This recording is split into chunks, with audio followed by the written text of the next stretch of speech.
በስመ አብ ወወልድ ወመንፈስ ቅዱስ አሐዱ አምላክ አሜን። ሰላም ለእናንተ ይሁን። ውድ የልዑል እግዚአብሔር ቤተሰቦች እንደምን ሰነበታችሁ?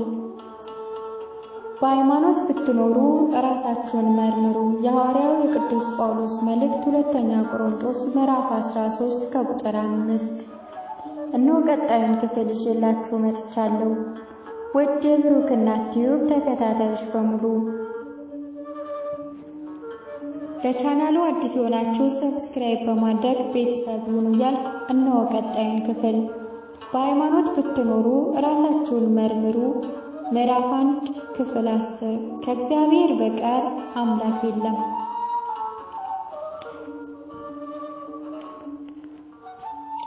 ቅዱስ ዳዊት ከእግዚአብሔር በቀር አምላክ ማን ነው?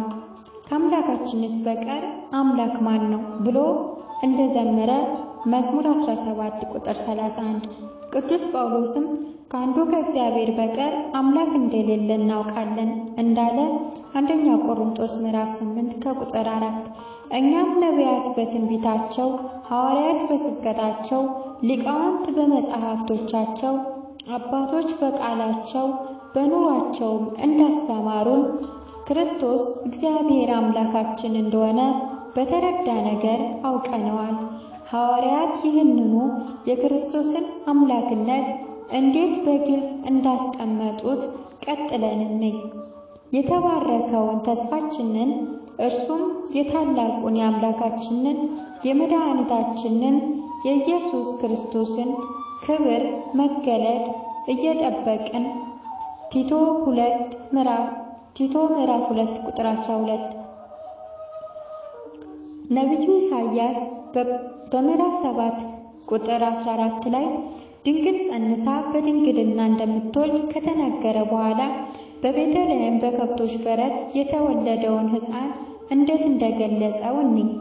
ሕፃን ተወልዶልናልና ወንድ ልጅም ተሰጥቶናልና አለቅነትም በጫንቃው ላይ ይሆናል። ስሙም ድንቅ መካር፣ ኃያል አምላክ፣ የዘላለም አባት፣ የሰላም አለቃ ተብሎ ይጠራል ነው ያለው። ትንቢተ ኢሳይያስ ምዕራፍ 9 ቁጥር 6። ነቢዩ ሚክያስም ለሁላችን አንድ አባት አለን አይደለምን?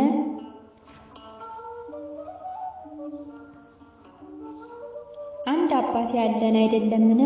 አንድ አምላክ የፈጠረን አይደለምን? እንዳለ የድንግል ልጅ ያ የቤተልሔም ሕፃን ያ የግብፅ ስደተኛ ያ የቀራንዮ በግ በእውነት እንደ ቸርነቱ አባታችን እንደ መለኮትነቱ አምላካችን ነው። እውነተኛም በሆነው በእርሱ አለን። እርሱም ልጁ ኢየሱስ ክርስቶስ ነው። እርሱ እውነተኛ አምላክና የዘላለም ሕይወት ነው። አንደኛ ዮሐንስ ምዕራፍ 5 ከቁጥር 20። ኃጢአተኞችን ሊያድን ክርስቶስ ኢየሱስ ወደ ዓለም መጣ። ብቻውን አምላክ ለሚሆን ለማይታየውም ለዘመናት ንጉሥ ምስጋናና ክብር እስከ ዘላለም ድረስ ይሁን። አንደኛ ጢሞቴዎስ ምዕራፍ 1 ቁጥር 16። ቅዱስ ጳውሎስ ለሮሜ ሰዎች በጻፈው መልእክቱ ለአሕዛብ ሁሉ የታወቀው ምስጢር ተገለጠ ሲል ለጢሞቴዎስ ሲጽፍለት ደግሞ በሥጋ ተገለጠ። የእግዚአብሔርነት ምስጢር በእርግጥ ታላቅ ነው። በሥጋ ለመላእክት ታየ፣ ለአሕዛብ የተሰበከ፣ በዓለም የታመነ፣ በክብር ያረገ እያለ ጽፎለታል። አንደኛ ጢሞቴዎስ ምዕራፍ 6 ከቁጥር 16። ቃሉን ግን ከ1940ዎቹ ጀምሮ በታተሙ መጽሐፍ ቅዱሶች ላይ በትክክል ተጽፎ አናገኘውም። እንዲህ በሥጋ የተገለጠውን የክርስቶስን ማንነት ሐዋርያው ከእነርሱም ከእስራኤላውያን ክርስቶስ በሥጋ መጣ፣ እርሱም ከሁሉ በላይ ሆኖ ለዘላለም የተባረከ አምላክ ነው በማለት ነው በሮሜ መልእክቱ ምዕራፍ 9 ቁጥር 5 ላይ የገለጸው። በኤፌሶን ምዕራፍ 2 ቁጥር 10 ላይ ደግሞ በክርስቶስ ኢየሱስ ተፈጠረን ብሎ ገልጾታል። እነ ቅዱስ ጴጥሮስም በአምላካችንና በመድኃኒታችን ኢየሱስ ክርስቶስ ሁለተኛ ጴጥሮስ ምዕራፍ 1 ቁጥር 1 ላይ በክብሩም ፊት ደስታ ነውር የሌላቸው አድርጎ እንዳቆማችሁ ለሚችለው ብቻውን ለሆነ አምላክና መድኃኒታችን እያሉ ነው የገለጹት። የይሁዳ መልእክት ምዕራፍ 1 ቁጥር 24 አይሁድ ጌታችንን እኔና አብ አንድ ነን የዮሐንስ ወንጌል ምዕራፍ 10 ቁጥር 30 ባላቸው ጊዜ ሊወግሩት ድንጋይ አንስተው ነበር። ስለ መልካም ስራዬ ትወግሩኛላችሁን ባላቸው ጊዜ የመለሱት ምላሽ ይገርማል። ስለ ስድብህ አንተም ሰው ስትሆን ራስህን አምላክ ስለማድረግህ ነው በድንጋይ የምንወግርህ ነበር ያሉት። የዮሐንስ ወንጌል ምዕራፍ 10 ቁጥር 33 መንፈስ ቅዱስ አፋቸውን ከፍቶ የእውነቱን አናገራቸው። ጊዜው አልደረሰም ነበርና ጌታን ተሰውሮባቸው ወጣ። ትንቢተ ኢሳይያስ ምዕራፍ 7 ቁጥር 13 እናንተ የዳዊት ቤት ሰዎች ሆይ ስሙ በእውኑ ሰውን ማድከማችሁ ቀላል ነውን? አምላኬን ደግሞ የምታደግሙ። ስለዚህ ጌታ ራሱ ምልክት ይሰጣችኋል። እነሆ ድንግል ትጸንሳለች፣ ወንድ ልጅም ትወልዳለች ይላል። ዓለም የዳነችው በማንኛውም ሰው ድካም አይደለምና ሰውን ማድከማቸው ቀላል ነውን? አምላኬን ደግሞ የምታደግሙ ማለቱ ከድንግል የሚወለደው አምላክ መሆኑን ለመግለጽ ነው። ፊልጵስዩስ ምዕራፍ 2 ቁጥር 10 በሰማይና በምድር ከምድርም በታች ያለ ጉልበት ሁሉ ለኢየሱስ ክርስቶስ ስም ይንበረከክ ዘንድ ይላል። ይህን ይዘን ትንቢተ ኢሳይያስ ምዕራፍ 45 ቁጥር 22ን ስናነብ እንዲህ የሚል ቃል ተጽፎ እናገኛለን። እናንተ የምድር ዳርቻ ሁሉ እኔ አምላክ ነኝና ከኔም በቀር ሌላ የለምና ወደ እኔ ዘወር በሉ ትድኑም አላችሁ።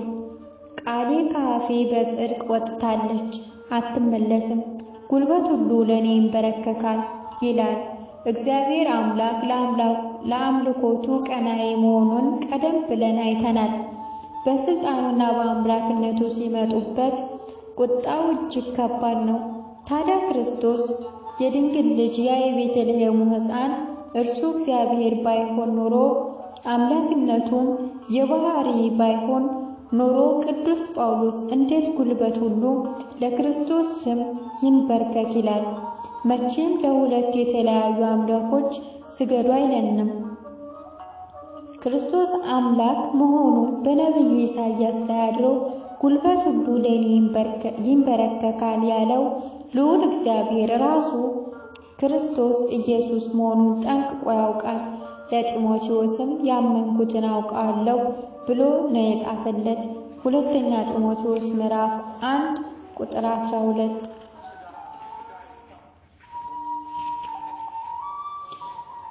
ሁላችን በክርስቶስ የፍርድ ዙፋን ፊት እንቆማለን።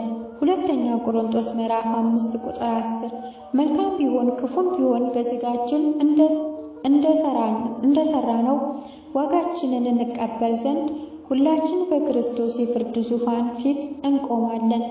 ሁለተኛ ጢሞቴዎስ ምዕራፍ 4 ቁጥር 1 በእግዚአብሔር ፊት በሕያዋንና በሙታንም ሊፈርድ ባለው በጌታ በኢየሱስ ክርስቶስ ፊት በመገለጡና በመንግስቱ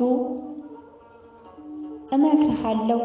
ሁለተኛ ጢሞቴዎስ ምዕራፍ 4 ቁጥር 8 የጽድቅ አክሊል ተዘጋጅቶልናል። ይህንንም ጻድቅ ፈራጅ የሆነው ጌታ ያንን ቀን ለኔ ያስረክባል። የዮሐንስ ወንጌል ምዕራፍ 5 ቁጥር 22 ፍርድን ሁሉ ለወልድ ሰጠው እንጂ አብ በአንድ ሰው እንኳ አይፈርድም። የዮሐንስ ወንጌል ምዕራፍ 5 ቁጥር 27 የእግዚአብሔር ልጅ የሰው ልጅ ነውና ይፈርድ ዘንድ ስልጣን አለው። የይሁዳ መልእክት ምዕራፍ 1 ቁጥር 14 እነሆ እግዚአብሔር በሁሉ ላይ ይፈርድ ዘንድ ከአላፋት ቅዱሳን መላእክት ጋር ይመጣል።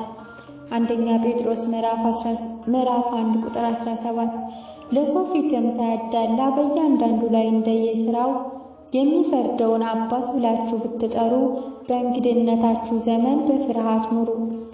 የዮሐንስ ወንጌል ምዕራፍ 9 ቁጥር 39 እኔን የማያዩ እንዳያዩ የሚያዩትም እንዲታወሩ ወደዚህ ዓለም ለፍርድ መጣሁ ይላል። የማያዩ እንዲያዩ ሲል አውቀውትና አምነውት የሚከተሉትን ሲሆን የሚያዩ እንዲታወሩ ማለቱ ደግሞ ጌታችንን ፈሪሳውያን በደረቅ ግንባር ላይ ዓይን መፍጠሩን ተከትሎ ባዩትና የሚነግራቸውን ከማመን ይልቅ ኃጢአተኛ ሰው እንዲህ ያለ ተአምር ማድረግ እንዴት ይችላል ብለውት ስለነበር ዛሬም ቢሆን ከእነርሱ የተሻለ አቋም በጌታችን ላይ የሌላቸው ብዙ አሉና የሚያዩ እንዲታወሩ ወደዚህ ዓለም ለፍርድ መጣሁ አለ። በተጨማሪም ጌታችን መድኃኒታችን ኢየሱስ ክርስቶስ ፈራጅ መሆኑን በማቴዎስ ወንጌል ምዕራፍ 16 ቁጥር 17፣ በሮሜ መልእክቱ ምዕራፍ 2 ቁጥር 5፣ ኤፌሶን ምዕራፍ 6 ቁጥር 8፣ ራእየ ዮሐንስ ምዕራፍ 2 ቁጥር 24፣ ራእየ ዮሐንስ ምዕራፍ 22 ቁጥር 12 እንዲሁም ሁለተኛ ተሰሎንቄ ምዕራፍ 1 ቁጥር 6 እስከ ቁጥር 9 ያለውን ከትንቢተ ኤርምያስ ምዕራፍ 17 ቁጥር 10 ጋር በማገናኘት መመልከት ይቻላል። ክርስቶስ ፈራጅ አምላክ በመሆኑ ብቻ የመፋረድን ስልጣን ከራሱ አልፎ ለሐዋርያትም ሰጥቷቸዋል። ፈራጅ እግዚአብሔር ብቻ ነው። እርሱ ክርስቶስ እግዚአብሔር ባይሆን ኖሮ እንዴት የእግዚአብሔርን ስልጣን ከራሱ አልፎ ለሶስተኛ ወገን ይሰጣል? ነገር ግን እርሱ ለዘላለም የተባረከ አምላክ ነውና ስልጣን ሁሉ የእርሱ ነውና እርሱ የፈቀደውን ያደርጋል። እናም ለሐዋርያቱ በ12 ዙፋን ተቀምጣችሁ በነገደ እስራኤል ላይ ትፈርዳላችሁ ብሎ ስልጣኑን ሰጥቷቸዋል። የማቴዎስ ወንጌል ምዕራፍ 19 ቁጥር 27፣ የሉቃስ ወንጌል ምዕራፍ 22 ቁጥር 30። ይህም ማለት አንድም በዓለም ያስተማሩት ትምህርት ለመጨረሻው የፍርድ ውሳኔ መሰረት መሆኑን ለማመልከት ነው። ለፍርድ በመጣ ጊዜ ለፍርዱ መመዘኛ የሚያደርገው እርሱም ያስተማሩትን ትምህርት ስለሆነ ነው። አንድም ደግሞ የሰጣቸው የማሰርና የመፍታት ስልጣን ሳይለወጥ ሳይገሰግስ በጌታ ምጽአት ፈራጅ ሆኖ ይጸናል ማለት ነው። የዮሐንስ ወንጌል ምዕራፍ 20 ቁጥር 23፣ የማቴዎስ ወንጌል ምዕራፍ 16 ቁጥር 19። አለበለዚያማ ሰማይና ምድር ያልፋሉ ቃሌ ግን አያልፍም ሲል የተናገረውን አምላካዊ ቃሉ ተሻረ ማለት ነው። እንግዲህ ስለ ክርስቶስ አምላክነትና ፈራጅነት ይህ ሁሉ በግልጽ ተነግሮን ሳለ መናፍቃን የበረዟትን አንዲት ሮሜ ምዕራፍ 8 34 ቁጥር 34 ይዘው እየሮጡ ነው ወደ ስህተት ያመሩት። ከሙታን የተነሳው በእግዚአብሔር ቀኝ ያለው ደግሞ ስለኛ የሚፈርደው ክርስቶስ ኢየሱስ ነው የሚለውን የሚማልደው ብለውታል። የሚገርመው ሐዋርያው እዚያው ሮሜ መልእክት ምዕራፍ 9 ቁጥር 5 ላይ ክርስቶስ ከሁሉ በላይ ሆኖ ለዘላለም የተባረከ አምላክ ነው ብሎ ጽፎ ሳለ ይህ አለማስተዋላቸው ነው። በእርሱ ላይ እንደጠቀስኩት አሁንም ለሮሜ ሰዎች ሲጽፍ ሁላችን በክርስቶስ የፍርድ ዙፋን ፊት እንቆማለን ሮሜ ምዕራፍ 14 ቁጥር 10 አለ እንጂ ከትንሣኤው በኋላ ይማልዳል ብሎ አልጻፈም። ሮሜ ምዕራፍ 8 ቁጥር 34ን የሚማልደው ነው የሚለው ብለን ብናስብ እንኳን ሮሜ ምዕራፍ 9 ቁጥር 5 እና ሮሜ ምዕራፍ 14 ቁጥር 10ን ምን እናድርጋቸው?